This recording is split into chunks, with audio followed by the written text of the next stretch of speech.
Hey guys, fun on Vancouver Island here. Just wanted to take a quick second. I was driving down the road, down one of the logging roads here. I'm actually going to the coast to get taken on a water taxi to an island that a gentleman owns to do some work. So that's pretty interesting. But along the way here I noticed some fiddleheads along the side of the road.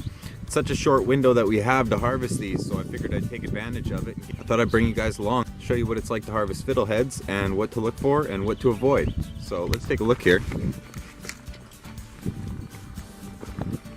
You can see these ferns here. These are the sword ferns. You can tell, one of the main ways to tell is by the leaf pattern. But these ferns here produce fiddleheads, but they're not edible. They're actually extremely toxic, cause stomach cramps and many other sicknesses. So we want to make sure that we avoid those. Over here, these are ostrich ferns.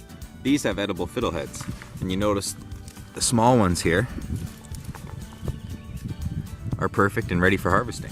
So all we do is we just reach down and snap them off at the base. You can tell, another way to tell an edible fiddlehead is that they're covered with almost like a parchment paper.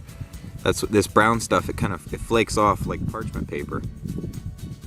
If it has hair on it, like the sword fern does, then that's a way of knowing that that's not an edible fern.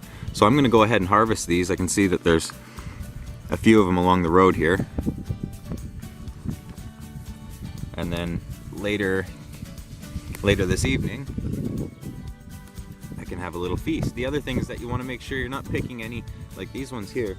These are too big when they get to be this size. From my experience anyway, you're looking for something about this size when you're picking fiddleheads. No more than 6 inches tall. So let's continue on.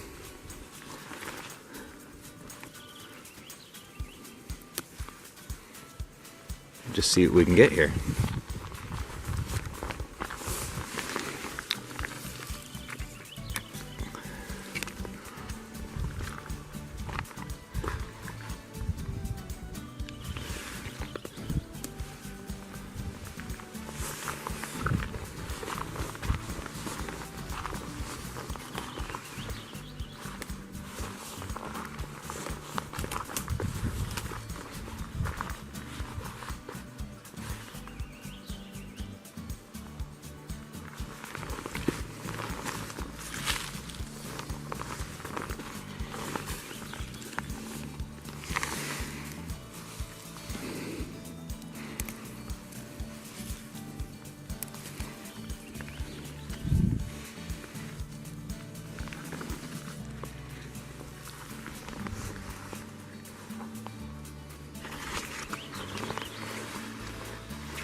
Another good way to tell with the fiddleheads whether or not they're edible is you can see that slight depression in the stem here.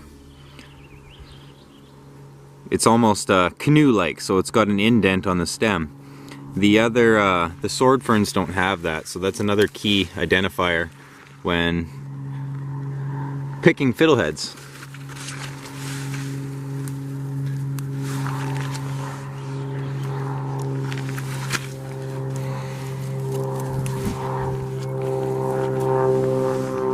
See these ones here, that's the sword fern. You can see they're absolutely covered in this like hair. It's the outside of it's slightly parchment-like, like the edible one here. But underneath that you can see all the hairs on it. So when you're looking at the two side by each, they do look quite different.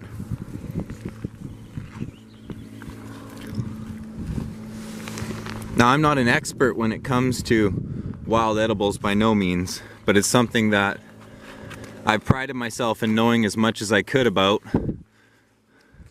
and I do know a decent amount. So always be sure when you're out harvesting wild edibles that you know what you're picking.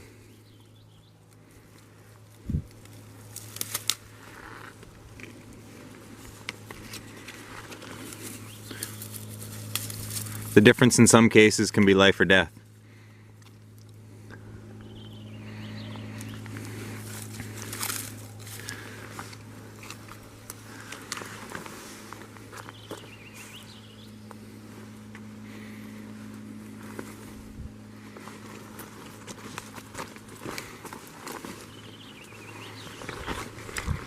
Now, as far as I know, the Sword Fern and the Fiddlehead lookalikes won't kill you if you eat them, but they're definitely going to cause some discomfort in your digestive tract, and overall just not good for you. So you can see we've got a nice little handful of the Fiddleheads there.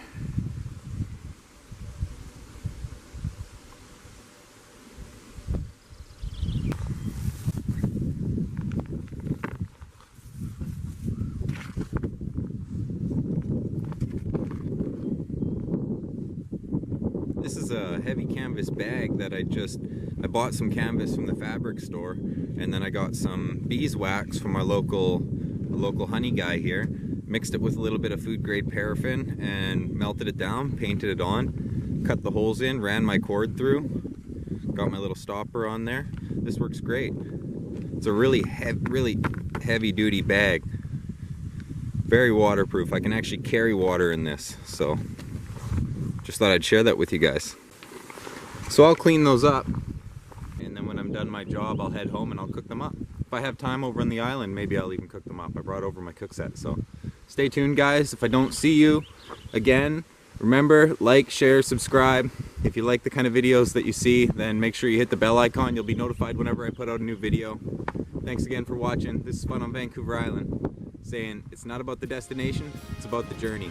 Stay safe out there, guys. Cheers.